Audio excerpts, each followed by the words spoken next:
ఆశీర్వాదంతో ఈ ప్రభుత్వం ఏర్పడ్డ తర్వాత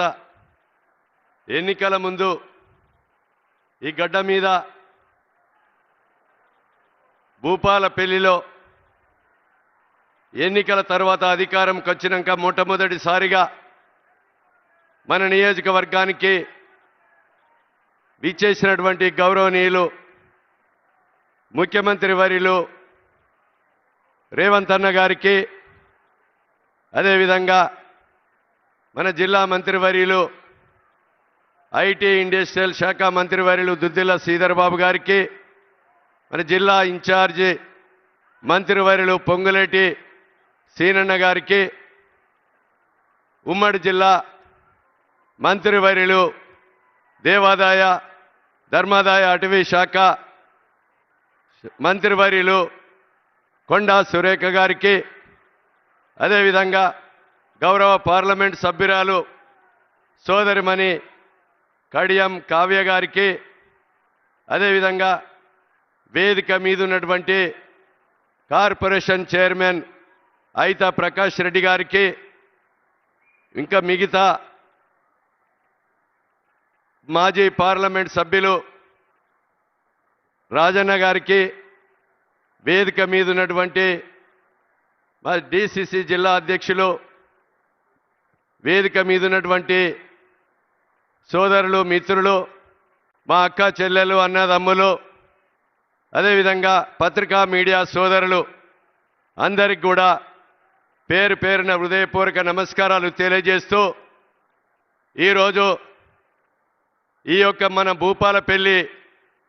నియోజకవర్గం భూపాలపల్లి జిల్లా కేంద్రంతో గౌరవ ముఖ్యమంత్రి వర్యులు అధికారం లేనప్పుడు 20 సంవత్సరాల క్రితం రైతు పోరుబాట, అదేవిధంగా కార్మిక పోరుబాటతో భూపాలపల్లి మున్సిపాలిటీలో ఉన్నటువంటి 1, 2, అదేవిధంగా 11, 12, 13 వార్డులకు సంబంధించినటువంటి భూములు కోల్పోయినటువంటి భూ నిర్వాసితులకు డబ్బులు ఇవ్వాలని, వాళ్లకు డబ్బులు ఇవ్వక ఇబ్బంది పడుతున్నారని మీ యొక్క సమస్యల కొరకు పాదయాత్ర చేసినటువంటి వ్యక్తిగా, రైతాంగ సమస్యల కొరకు కూడా మన నియోజకవర్గం నుంచే రాష్ట్ర వ్యాప్తంగా రైతు పోరుబాట చేసినటువంటి వ్యక్తిగా ఈ యొక్క భూపాలపల్లి మున్సిపాలిటీలో పరిచయం ఉన్నటువంటి వ్యక్తిగా ఈరోజు మన భూపాలపల్లి గడ్డ మీద ఈరోజు అనేక సమస్యల కొరకు పనిచేసినటువంటి వ్యక్తిగా ఈరోజు ముఖ్యమంత్రిగా అధికారాన్ని చేపట్టి మొట్టమొదటిసారిగా మన యొక్క భూపాలపల్లికి విచ్చేసినటువంటి ముఖ్యమంత్రి గారు ఈరోజు ఈ ప్రాంత ఆరాధ్య దైవుడు కొడవటంచె లక్ష్మీ నరసింహస్వామి ఈ ప్రాంతంలో ఏ వాహనం కొన్నా, ఆరోగ్యం బాగా లేకున్నా, ఏ మొక్కుకున్నా ఆడ నిద్ర తీస్తే ఆరోగ్యాలు బాగుంటాయని ఈ ప్రాంతంలో కరీంనగర్, గోదావరిఖని, రామగుండం, వరంగల్ ఉమ్మడి జిల్లా ప్రజలంతా మొక్కుకునే ఆరాధ్య దేవునికి ముఖ్యమంత్రి కాకముందు పిసిసి అధ్యక్షుని హోదాలో పాదయాత్ర కంటే నరసింహస్వామి ఆశీర్వాదం తీసుకొని ఈరోజు పాదయాత్ర చేసి ముఖ్యమంత్రి హోదాలో ప్రభుత్వ పరంగా ఎన్నికైన తర్వాత 12,15,00,000 ఇచ్చి ఈరోజు మరి గర్భగుడి కానీ, భక్తులకు నిద్ర తీసడానికి గదులు కానీ ఈరోజు ప్రారంభోత్సవం చేసుకొని మన యొక్క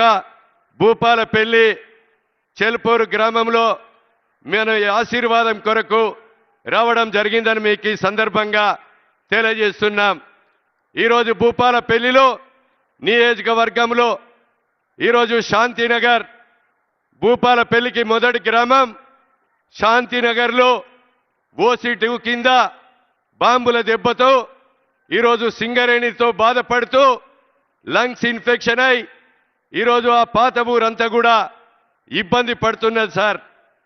అన్న మనం ఈరోజు శాంతినగర్లో ఉన్నటువంటి 20వ వార్డు, 21, 22, 5వ వార్డు, 6వ వార్డుకు కనీసం కూడా ఇంతకుముందు గొప్ప గొప్ప పదవులు చేసినటువంటి వ్యక్తులు ఆ వాడలకు కరెంట్ ఇవ్వలేని దౌర్భాగ్య పరిస్థితి ఉంటే మనం ఈరోజు మొన్న 2-3 నెలల క్రితం కరెంట్ ఇచ్చి బోర్ ఇచ్చి నీళ్ళు ఇచ్చి రోడేసినటువంటి పరిస్థితి గౌరవ ముఖ్యమంత్రి గారు భూపాలపల్లి మున్సిపాలిటీకి 50 కోట్ల రూపాయల నిధులు ఇస్తే మనం కరెంట్ ఇచ్చి రోడ్లేసి మౌలిక సదుపాయాలన్నీ కూడా చేసుకోవడం జరుగుతుందని మీకు ఈ సందర్భంగా నేను తెలియజేస్తున్నాను. ఈరోజు శాంతినగర్లో ఏదైతే బాంబుల దెబ్బతో ఇబ్బంది పడుతున్నారో వారందరికి కూడా కాలుష్య నివారణ కొరకు సింగరేణి వారికి ఆదేశాలు ఇచ్చి అక్కడ ఉన్నటువంటి బాధితులను మరి కాపాడే విధంగా ఆడ ఉన్నటువంటి నివాసం ఉంటున్నటువంటి సుభాష్ కాలనీ కానీ కృష్ణా కాలనీ కానీ అదేవిధంగా శాంతినగర్ కానీ ఈ ఆ గ్రామంలో పట్టాలు లేక అమ్ముకోవటానికి కొనుక్కోవటానికి రిజిస్ట్రేషన్లు కాక మరి ఈ యొక్క భూపాలపల్లి మున్సిపాలిటీ పరిధిలో ఉన్నటువంటి 15 వార్డులు ప్రజలు కూడా ఇబ్బంది పడుతున్నారన్నా మీరు వెంటనే తగు ఆదేశాలు ఇచ్చి అవుట్ సైడ్ పట్టాలు ఇచ్చి అమ్ముకోవటానికి కొనుక్కోవటానికి వెసులుబాటు కల్పించే విధంగా భూపాలపల్లి మున్సిపాలిటీ పరిధిలో ఉన్నటువంటి సింగరేణి కార్మికుల హక్కులను ప్రాంత ప్రజలను వాళ్ళ భూములకు పట్టాలు ఇప్పించి రిజిస్ట్రేషన్ అయ్యే విధంగా వెసులుబాటు కల్పించే విధంగా గౌరవ ముఖ్యమంత్రి గారు ఆదేశాలు ఇవ్వవలసిందిగా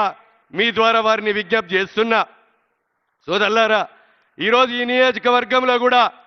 ఈరోజు ఆముదాలపల్లి కానీ భూపాలపల్లిలోని ఎస్ఎం కొత్తపల్లి నేరడుపల్లి కొత్తపల్లి గ్రామం కానీ జగ్గయ్యపేట గ్రామం గోరుకొత్తపల్లి కానీ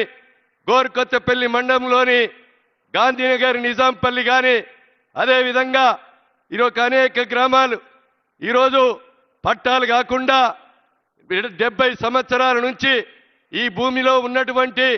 కర్ణాల కుంట వెనుక ఉన్నటువంటి 170 ఎకరాలు 70 సంవత్సరాల నుంచి దున్నుకునే రైతాంగానికి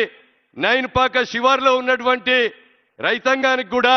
తెలంగాణ పట్టా పాస్ పుస్తకాలు ఇచ్చి మళ్ళా క్యాన్సిల్ చేసి మన రైతు భరోసా రాకుండా రైతు బీమా రాకుండా బ్యాంకులో పోతే క్రాప్ లోన్ ఇవ్వకుండా అమ్ముకోవటానికి కొనుక్కోవటానికి రిజిస్ట్రేషన్ కాక రైతాంగం అంతా కూడా సుమారు 7,000-8,000 ఎకరాల రైతాంగం అంతా కూడా ఇబ్బంది పడుతున్నారన్న దయచేసి ప్రభుత్వ పరంగా కలెక్టర్లకు తగు ఆదేశాలు ఇచ్చి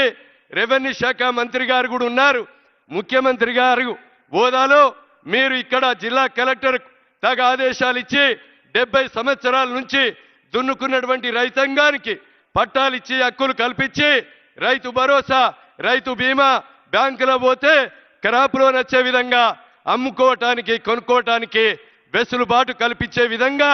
ఈరోజు మీరు ఆ తగు ఆదేశాలు ఇవ్వవలసిందిగా నేను విజ్ఞప్తి చేస్తున్నా. జయశంకర్ సారు ఉద్యమానికి ఊపిరి వేసినటువంటి ప్రొఫెసర్ జయశంకర్ సార్ పేరు మీద ఈరోజు జిల్లా ఏర్పడ్డది. 600 ఓట్లతో ఉన్న చిన్న కూగు గ్రామం ఈరోజు 60,000 ఓట్ల చిల్లర 1,00,000 పాపులేషన్తో ఈరోజు దూసుకపోతుంది అభివృద్ధిలో. ఈ అభివృద్ధిలో దూసుకపోతున్నటువంటి భూపాలపల్లి జయశంకర్ జిల్లా మీరు ముఖ్యమంత్రి గారు అయిన తర్వాత భూపాలపల్లి మున్సిపాలిటీకి మీరు మా యొక్క రిప్రజెంటేషన్తో ఒక అడ్వాన్స్ టెక్నాలజీ సెంటర్ను 43 కోట్లతో మాకు ఇవ్వడం జరిగింది. 16 నర్సింగ్ కాలేజీలు ఇస్తే ఈ భూపాలపల్లి మున్సిపాలిటీకి కూడా ఒక నర్సింగ్ కాలేజ్ ఇచ్చారు సార్. అదేవిధంగా నర్సింగ్ కాలేజీతో పాటు అమలు స్కీములో 32 లక్షల లీటర్ల విలువ చేసేటువంటి ఓహెచ్ఎస్ఆర్ ట్యాంకుల నిర్మాణం కూడా మాకు మంజూరు ఇవ్వడం జరిగింది. 63 కోట్ల రూపాయలతో 5, 6, 7, 26 వార్డులకు చుట్టూ కూడా అడవి ఉంది. రాత్రిపూట అడవి పందులు వస్తున్నాయి, అదేవిధంగా జంతువులు వచ్చి పాములు తేళ్లు వస్తున్నాయని గౌరవ ముఖ్యమంత్రి గారి దృష్టికి తీసుకపోతే 13.5 కోట్లు మంజూరు ఇచ్చి దానికి ప్రొటెక్షన్ వాలు కట్టిస్తున్నాము అన్న. ఈరోజు ఆ యొక్క మున్సిపాలిటీలో ఉన్నటువంటి ప్రజానికమంతా కూడా ఏ రకమైనటువంటి పనులు జరుగుతున్నాయో, ఈ ప్రభుత్వం ఏ రకంగా మరి రేవంత్ అన్న గారి నాయకత్వంలో మన మంత్రుల సహకారంతో ఏ రకమైన అభివృద్ధి జరుగుతుందో ఒక్కసారి ఈ మున్సిపల్ ఎన్నికల్లో మరి కార్మికులు, కర్షకులు, వ్యాపారస్తులు అన్ని వర్గాల ప్రజలు కూడా ఆలోచన చేయవలసిందిగా మీ ద్వారా వారిని విజ్ఞప్తి చేస్తున్నామన్నా. అదేవిధంగా వారు ఈరోజు వెజ్ మార్కెట్ కడితే కుక్కలు పందులు అంటుంటే మీ దగ్గరికి వచ్చి ఒక రిప్రజెంటేషన్ ఇస్తే 6 కోట్ల రూపాయలు ఇంకా అవసరం ఉన్నదని ఇంజనీర్లు ఇస్తే 6 కోట్ల రూపాయలు కూడా వెజ్ మార్కెట్ నాన్ వెజ్ మార్కెట్కు మంజూరు ఇచ్చారు. అదేవిధంగా స్టేడియం ఇక్కడ సావిత్రి జ్యోతిరావు పులే పేరు మీద ఏదైతే ఆ గ్రౌండ్ స్టేడియానికి ఇంకా 4 కోట్ల రూపాయల నిధులు అవసరం ఉన్నదని మీ దగ్గరికి వచ్చి ఒక రిప్రజెంటేషన్ ఇస్తే స్టేడియం కూడా 4 కోట్ల రూపాయల నిధులు ఇచ్చారు. ఈరోజు కృష్ణా కాలనీ పార్కు కానీ జిఎంఆర్లో ఉన్న పార్కు కానీ కారల్ మార్క్స్ కాలనీలో ఉన్నటువంటి పార్కు కానీ భూపాలపల్లిలో ఉన్నటువంటి మున్సిపల్ పార్కులు కూడా అభివృద్ధి చేయాలని మీకు రిప్రజెంటేషన్ ఇస్తే మాకు వెంటనే తగు ఆదేశాలు ఇచ్చి పార్కుల అభివృద్ధి జరగాలని సీసీ రోడ్లు డ్రైనేజీలు కూడా మౌలిక సదుపాయాలన్నీ కూడా వెంటనే మరి మంజూరు ఇవ్వాలని మరి అదేవిధంగా సీతక్క మంత్రి గారు మా పొంగిలేటి సీనన్న గారు అదేవిధంగా తుమ్మల నాగేశ్వరరావు గారు మంత్రులు వచ్చి పునాదిరాలు వేస్తే ఉత్తుత్తరాలని ఈరోజు అబద్ధాలాడి అబద్ధాల పునాది మీద బతికేటువంటి పార్టీ ఏదైతే ఉందో అది బీఆర్ఎస్ పార్టీ అని మీకు ఈ సందర్భంగా నేను తెలియజేస్తున్నాను. ఈ భారతదేశంలో అబద్ధాలు ఏడబుట్టినాయి అంటే కేసీఆర్ ఇంటనే పుట్టినాయి. ఆ కేసీఆర్ ఇంట్లో పుట్టినటువంటి అబద్ధాలు వాళ్ళ మాజీ శాసనసభ్యులు కూడా గుట్టలు వాళ్ళ యొక్క వ్యాపారాల కొరకు లీజు తీసుకుంటే ఆ లీజును కూడా క్యాన్సిల్ చేసి ఈరోజు ఇంటిగ్రేటెడ్ ఇంటర్నేషనల్ స్కూలు ముఖ్యమంత్రి గారిని కోరితే 200 కోట్లతో ఇంటిగ్రేటెడ్ ఇంటర్నేషనల్ స్కూల్ కూడా మరి కట్టిస్తున్నామని మీకు ఈ సందర్భంగా నేను తెలియజేస్తున్నాను. మా అన్న దయచేసి సమయం లేదని చిట్టి పెడుతున్నారు కనుక నేను క్లుప్తంగా 2-3 నిమిషాల్లో మాట్లాడి ఈ యొక్క భూపాలపల్లి మున్సిపాలిటీ ఈ జయశంకర్ జిల్లా ఈ యొక్క బీఆర్ఎస్కు పార్టీకి ఓటేస్తేనే ఈ జిల్లా ఉండాలంటే బీఆర్ఎస్కు ఓటేయాలంట. అంటే అబద్ధాలాడి 10 సంవత్సరాలు బతికిండ్రు, ఇంకా కూడా బతకాలని చూస్తున్నారు. ఈ మున్సిపల్ ఎన్నికల్లో మీకు శాసనసభ ఎన్నికల్లో బుద్ధి చెప్పారు, లోకసభ ఎన్నికల్లో గుండు సున్న చూపెట్టారు. ఈ నియోజకవర్గంలో 180 సర్పంచులుంటే 132 సర్పంచులను గెలిపించినా మీకు బుద్ధి చెప్పినా ఇంకా అబద్ధాలాడి ఈ జిల్లా పోతుంది, ఈ జిల్లా ముఖ్యమంత్రి రేవంత్ రెడ్డి గారు తీసేస్తున్నాడు అని అబద్ధాలాడి ఈరోజు మున్సిపల్ ఎన్నికల్లో గెలవాలని చూస్తున్నారు. ఈరోజు మేము టిక్కెట్లు కూడా పేద వర్గానికి దళితులకు కార్యకర్త జెండా మోసి ఎవరైతే ఈ యొక్క వాడలో మరి యొక్క పనులు చేసినటువంటి వ్యక్తులకే మేము మరి బీఫారాలు అందియడం జరిగింది. మీరు దయతో మున్సిపల్ ఎన్నికల్లో ఈ మున్సిపల్ అభివృద్ధిలో మీరు భాగస్వాములు కావాలంటే ఈ రేవంత్ అన్న నాయకత్వాన్ని బలపరిచే విధంగా ఈరోజు ఆడబిడ్డలకు ఉచిత బస్సు ప్రయాణం కల్పించి ఈరోజు ఇంట్లో వాడుకునే 200 యూనిట్ల కరెంటు కూడా ఫ్రీ ఇచ్చి ఈరోజు రేవంత్ అన్న ఇంట్లో తినే బువ్వ కానీ ఈరోజు వేదిక మీద ఉన్నటువంటి పెద్దల ఇంట్లో తినే బువ్వను ఈరోజు పేదవాని ఇంట్లో 14,000 కోట్ల రూపాయల భారం పడ్డా మన రేవంత్ అన్న సన్న బియ్యం అందిస్తున్నాడు. మిగులు రాష్ట్రాన్ని 8 లక్షల కోట్ల అప్పు చేసిన ఆ అప్పుకు 1,83,000 కోట్లు మరి అసలు మిత్తి కడుతూ ఈరోజు ఆడబిడ్డలకు ఉచిత బస్సు ప్రయాణం కల్పించడమే కాకుండా 70,000 మందికి నిరుద్యోగ యువతకు కూడా ఉద్యోగ అవకాశాలు కల్పించడం జరిగిందని మీకు ఈ సందర్భంగా నేను తెలియజేస్తున్నాను. పాత రేషన్ కార్డులో కుటుంబ సభ్యుల పేర్లు ఎక్కియలేని దౌర్భాగ్య పరిస్థితి బీఆర్ఎస్ ప్రభుత్వంలో ఉంటే మన ప్రభుత్వం ఏర్పడ్డ తర్వాత కొడుకు పేరు, కోడల పేరు, మనమరాల పేర్లు ఎక్కించి ఆరోగ్యశ్రీ వర్తింపజేసి అదేవిధంగా సన్న బియ్యాన్ని కూడా మనిషికి 6 కిలోల బియ్యం అందించిన ఘనత మన ప్రభుత్వం అని మీకు ఈ సందర్భంగా నేను తెలియజేస్తున్నాను. అంతేకాదు 4.5 లక్షల ఇండ్లను ఈరోజు 3,500 ఇండ్ల చొప్పున మనకి ఈరోజు పేదవాళ్ళందరికీ కూడా ₹1 లంచం లేకుండా ఈరోజు మీ ఖాతాల్లో డబ్బులు పడుతున్నాయి. రైతుల పట్టాలకు చేయాలన్నా ఈరోజు ధరణిని రద్దు చేసి భూభారతిలో పట్టాలు చేసి ఈరోజు రేషన్ కార్డులు కానీ అదేవిధంగా ఇందిరమ్మ ఇండ్లు కానీ మీకు ₹1 లంచం లేకుండా అందించడం జరుగుతుంది. కనుక చివరిగా నేను ఒకటే కోరుతున్నా, ఈరోజు గోరుకొత్తపల్లి, రేగొండ అదేవిధంగా చిట్యాల ఈరోజు మొగుళ్ళపల్లి 4 మండలాల DBM 38 కెనాల్ ఉన్నదన్నా మాకు ఆ కెనాల్ ద్వారా నీళ్లు కనుక చలివాగు ప్రాజెక్టు ద్వారా ఆ పైప్ లైను 37 కోట్ల రూపాయలతో పైపులైన్ వేస్తే 44,770 ఎకరాలు సస్యశ్యామలంగా రైతులకు వారుతుంది. తమరు దయచేసి ఆ యొక్క వర్క్ను మంజూరు చేయవలసిందిగా మా జిల్లా మంత్రివర్యుల ద్వారా ముఖ్యమంత్రి గారిని విజ్ఞప్తి చేస్తున్నాం. ఈరోజు పాలకుర్తి, జనగామ, శేషన్ గన్పూరు, అదేవిధంగా నర్సంపేట 4 నియోజకవర్గాలకు మన భీమ్గన్పూర్ చెరువు నుంచి మరి అదేవిధంగా చలివాగు నుంచి నీళ్లు పోవాలి. ఆ యొక్క భీమ్గన్పూర్ చెరువుకు కూడా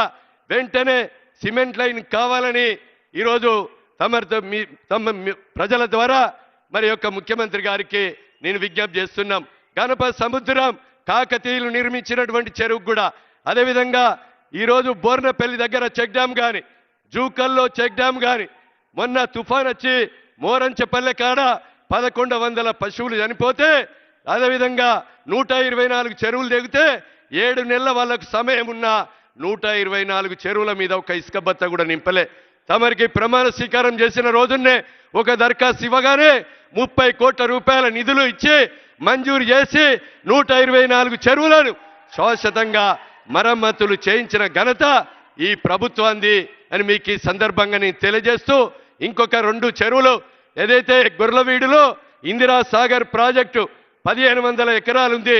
ఆ తుఫాన్తో తెగిపోయింది. అది కూడా ఒక 12 కోట్లు అయితే ఆ 1200 ఎకరాలు మరి యొక్క సాగులోకి వస్తుందన్న దయచేసి ఇవి మంజూరు ఇప్పించవలసిందిగా కోరుతూ, సింగరేణి కార్మికులారా మీరు ఒక్కసారి ఆలోచన చేయాలి. ఈరోజు డిస్మిస్ కార్మికులు కరోనా సమయంలో డిస్మిస్ కార్మికులు ఆ రోజు ఉద్యోగం తీసేశారు. 217 మంది ఉన్నారు. ఆ డిస్మిస్ కార్మికులను కూడా వెంటనే తీసుకునే విధంగా తమరు ఆదేశాలు ఇవ్వాల్సిందిగా కోరుతున్నాం. అన్ఫిట్ విషయంలో కూడా ఏదైతే బీమార్ వచ్చి ఇబ్బంది పడుతున్నారో ఈ యొక్క సింగరేణి కోల్ బెల్ట్ ఏరియా ప్రాంతంలో 2000 మంది ఉన్నారు. వారికి కూడా అన్ఫిట్ విషయంలో మీరు వెంటనే తగు ఆదేశాలు ఇచ్చి వారి పిల్లలకు ఉద్యోగం వచ్చే విధంగా చూడాలని గౌరవ ముఖ్యమంత్రి గారికి కార్మికుల పక్షాన నేను విజ్ఞప్తి చేస్తున్నా. అదేవిధంగా ఈరోజు స్వంతింటి కల నెరవేర్చాలని ఇన్కమ్ ట్యాక్స్ రద్దు విధంగా కేంద్ర ప్రభుత్వం చేయాలి. రాష్ట్ర ప్రభుత్వం కేంద్ర ప్రభుత్వం మీద ఒత్తిడి తెచ్చే విధంగా తమరు యొక్క కార్మికుల పట్ల మీరు ఎంతో ప్రేమగా అభిమానంతో మీరు పనిచేస్తున్నారు. అది కూడా